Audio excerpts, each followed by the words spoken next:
Hello दोस्तों, नमस्कार। स्वागत है आपका हमारे यूट्यूब चैनल हिंदी बाय सुशील तिवारी सर पर। आज हम सूरदास जी के विनय पद के दूसरे भाग पर विचार करेंगे। मेरो मन अनत कहाँ सुख पावे, मेरो मन अनत कहाँ सुख पावे। जैसे उड़ी जहाज को पक्षी, फिरी जहाज पर आवे। जैसे उड़ी जहाज को पक्षी, फिर जहाज पर आवे। मेरो मन अनत कहाँ सुख पावे, मेरो मन अनत कहाँ सुख पावे। कमल नयन को छाड़ी महात्मा, कमल नयन को छाड़ी महात्म, और देव को ध्यावे। मेरो मन अनत कहाँ सुख पावे, मेरो मन अनत कहाँ सुख पावे। परम गंग को छाड़ी पियासो, परम गंग को छाड़ी पियासो, दुर्मति कूप खनावे। मेरो मन अनत कहाँ सुख पावे, मेरो मन अनत कहाँ सुख पावे। जिहि मधुकर बुझ रस चाख्यो, जिहि मधुकर बुझ रस चाख्यो, क्यों करील फल भावे। सूरदास प्रभु काम धेनु तजी, सूरदास प्रभु काम धेनु तजी, छेरी कौन दुहावे। मेरो मन अनत कहाँ सुख पावे, मेरो मन अनत कहाँ सुख पावे। इस पद का संदर्भ पूर्वोत्तर रहेगा और प्रसंग पर चर्चा करते हैं। इस पद में जो है भगवान के प्रति एक निष्ठता का वर्णन किया गया है तथा बहुदेववाद को निरर्थक सिद्ध किया गया है। एक बार ऐसा हुआ कि सूरदास जी अपने मंडली के साथ बैठे हुए थे, तो सूरदास के साथ रहने वाले लोगों ने जब उनसे भगवान की भक्ति को छोड़कर अर्थात सगुण ब्रह्म की उपासना छोड़ करके निर्गुण ब्रह्म की उपासना करने के लिए कहा, तब सूरदास जी ने उनसे कहा, ये पद बोला कि मेरो मन अनत कहाँ सुख पावे। जो मेरो यानी मेरा, मन का मतलब मन या आत्मा, अनत का मतलब होता है अन्यत्र, कहाँ का मतलब किस जगह पर, सुख पावे, सुख प्राप्त कर सकता है। अर्थात जो मेरा मन है वह भगवान श्री कृष्ण के चरणों में लगा हुआ है। भगवान श्री कृष्ण के चरणों से प्राप्त होने वाला जो अमृत है, उस अमृत को प्राप्त करके, उस अमृत का पान करके दूसरे प्रकार के भगवान के विषय में अगर हम सोचते हैं तो हमें कहीं सुख प्राप्त नहीं हो सकता है। इसलिए मेरा मन आपको छोड़कर, भगवान को छोड़कर अन्यत्र सुख प्राप्त नहीं कर सकता है। और फिर आगे बताते हैं कि जैसे उड़ जहाज को पक्षी, जैसे यानी जिस प्रकार से, उड़ी का मतलब उड़ करके, जहाज को पक्षी, जहाज का जो पक्षी होता है, जो चिड़िया होती है, फिर जहाज पर आवे, फिर उसी जहाज पर आती है। अर्थात समुद्र में, जो सागर में जो जहाज चलती है, तो दूर दूर तक वहाँ पर जो है बैठने के लिए कोई स्थान नहीं होता है जहाज के अतिरिक्त। लेकिन मेरी दशा जो है ठीक उसी जहाज के समान, जहाज पर बैठे हुए पक्षी के समान है, जो समुद्र में जहाज से उड़कर अन्यत्र तो जाना चाहता है, किंतु फिर कहीं पर भी जो है स्थान ना पा करके फिर उसी जहाज पर आता है। तो मेरा मन भी जो है इस संसार रूपी सागर में ईश्वर के अतिरिक्त, कहीं भगवान श्री कृष्ण के अतिरिक्त कहीं अन्यत्र सुख नहीं पा सकता है।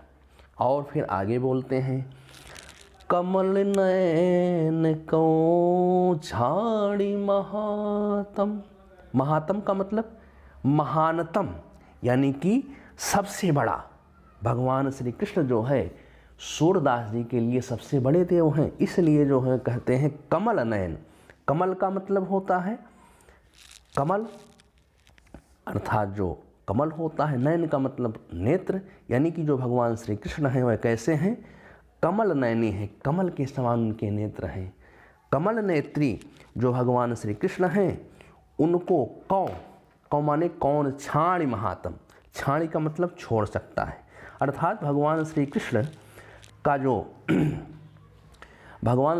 का जो कमल नयन है, उस कमल नयन को छोड़कर दूसरे और देव, और माने दूसरे देव को, देव का मतलब भगवान को क्यों धावें, कौन का मतलब क्यों, धावें का मतलब विचार किया जाए। अर्थात भगवान श्री कृष्ण जो कि कमल नयनी हैं, कमल नेत्र वाले हैं, उन भगवान श्री कृष्ण को छोड़कर मैं दूसरे देव के विषय में क्यों विचार करूं, और अगर विचार भी करता हूं तो वह विचार मेरा उसी प्रकार से होगा जिस प्रकार से परम गंग कौ छाड़ी पियासो। परम, परम का मतलब होता है पवित्र, गंग का मतलब गंगा, को छाड़ी, छाड़ी का मतलब छोड़ करके, पियासो, पियासो का मतलब जो प्यासा व्यक्ति होता है, अगर वह दुर्मति, दुर्मति का मतलब दुर्बुद्ध होता है, बुद्धिहीन होता है, मूर्ख होता है। कब मूर्ख होता है, अगर कोई व्यक्ति जो है गंगा जी के पास खड़ा हुआ है और वह प्यासा है, और उस गंगा जी के जल को ग्रहण ना करके जो है अपनी प्यास बुझाने के लिए कूप खनावे, कूप का मतलब कुआं, खनावे का मतलब खनवाता है, खुदवाता है, तो वह व्यक्ति कैसा है, मूर्ख है। उसी प्रकार से यदि भगवान श्री कृष्ण रूपी गंगा का पवित्र अमृत हमारे पास है, तो उस पवित्र अमृत को छोड़ करके अगर हम दूसरे अमृत के विषय में विचार करते हैं तो हम भी कैसे हैं, दुर्बुद्ध हैं, महामूर्ख हैं। इसलिए हम जो है किसी दूसरे देव के विषय में सोच विचार भी नहीं कर सकते हैं। और फिर कहते हैं आगे कि जी ही मधुकर अम्बुज रस चाख्यो। मधुकर, जी का मतलब जिस, मधुकर का मतलब होता है भ्रमर, भंवरा। अम्बुज, अम्बुज का मतलब होता है कमल, अम्बुज का मतलब क्या होता है, कमल। रस का मतलब रस। चाख्यो, चाख्यो का मतलब चखना, यानी कि जिस भंवरे ने, जिस भ्रमर ने जो है कमल के रस को चख लिया है जो कि मीठा होता है, तो क्यों करील फल भावे। तो क्यों करील, करील एक प्रकार का जो है झाड़ी होती है, कांटेदार झाड़ी होती है, जिसमें फल लगता है तो वह फल कड़वा होता है।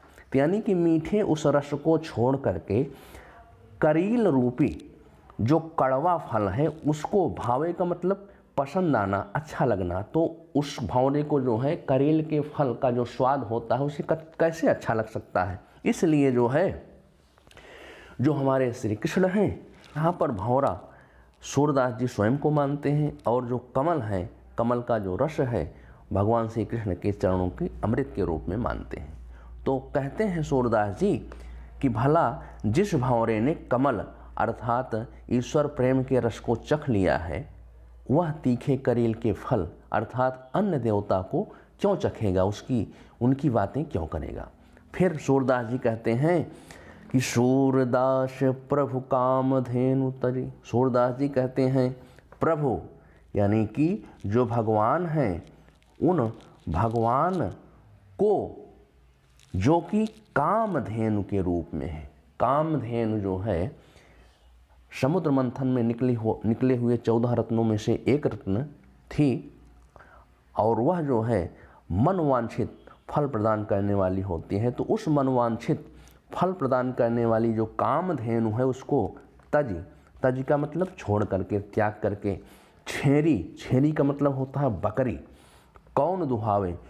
तो जिसे मनोवांछित फल प्रदान करने वाली कामधेनु जिसके पास है, वह बकरी का दोहन क्यों कराएगा। अर्थात वह व्यक्ति अगर ऐसा करता है तो वह महामूर्ख ही होगा। अर्थात अगर हमारे पास भगवान श्री कृष्ण रूपी कामधेनु उपलब्ध है तो दूसरे व्यक्ति के विषय में, दूसरे ईश्वर के विषय में, दूसरे ब्रह्म के विषय में हम अगर सोचते हैं तो वह हमारी महामूर्खता है। तो इसलिए जो है जिसे ईश्वर प्राप्त है वह अन्य देवताओं की अगर उपासना करने जाए तो वह जो है कामधेनु को छोड़कर छेरी या बकरी दुहाने के समान होगा। तो इस प्रकार से यह व्याख्या है। तो इस व्याख्या के अर्थ को एक बार फिर से स्पष्ट कर लेते हैं। तो भगवान से जो है सूरदास जी कहते हैं कि हे भगवान, मेरा मन आपको छोड़कर दूसरी जगह सुख नहीं प्राप्त कर सकता है। मेरी जो अवस्था है वह जहाज पर बैठे हुए समुद्री पक्षी की भांति है। अगर जहाज से उड़कर वह पक्षी अन्यत्र जाना तो चाहता है, लेकिन उसे कहीं दूसरी जगह सहारा न मिलने पर फिर उसी जहाज पर आना पड़ता है। तो मेरा मन भी इस संसार रूपी सागर में, भवसागर में ईश्वर के अतिरिक्त, भगवान श्री कृष्ण आपके चरणों के अतिरिक्त कहीं अन्यत्र सुख नहीं पा सकता है। वह लोग महामूर्ख हैं, वह लोग मूर्ख हैं जो कमल के समान नेत्र वाले भगवान को छोड़कर अन्य देवताओं की उपासना करने के लिए दौड़ते हैं। उनकी दशा ठीक उसी प्रकार से होती है जैसे पवित्र गंगा पास में होने पर भी जो प्यासा व्यक्ति होता है वह कुआं खुदवाने, अपनी प्यास को बुझाने के लिए कुआं खुदवाने लगता है। तो भला जिस भंवरे ने कमल के रस को चख लिया है, जिस भ्रमर ने कमल के रस को चख लिया है, अर्थात जिस भक्त ने जो है भगवान श्री कृष्ण की वंदना कर ली है, उनके मीठे रस का रसास्वादन कर लिया है, वह तीखे करेल के फल को क्यों चखेगा। सूरदास जी कहते हैं कि जिसके पास मनोवांछित फल प्रदान करने वाली कामधेनु उपलब्ध है, वह बकरी का दोहन क्यों कराने जाएगा। अर्थात जिसे ईश्वर की प्राप्ति हो चुकी है वह अन्य देवताओं की उपासना करने के लिए क्यों जाएगा। अब हम इस पद के काव्य सौंदर्य पर चर्चा करेंगे। इस पद में जो छंद है वह गेयपद छंद है, और इस पद में जो रस है वह शांत व भक्ति रस है, और भाषा जो है इसकी ब्रज भाषा है, और जो अलंकार है इसमें दृष्टांत अलंकार, रूपक अलंकार आदि अलंकारों की छटा जो है द्रष्टव्य है। तो इस प्रकार से यह जो विनय पद है सूरदास जी का, आज दूसरा भाग भी समाप्त होता है। अब अगले वात्सल्य पर हम चर्चा करेंगे। तब तक के लिए धन्यवाद।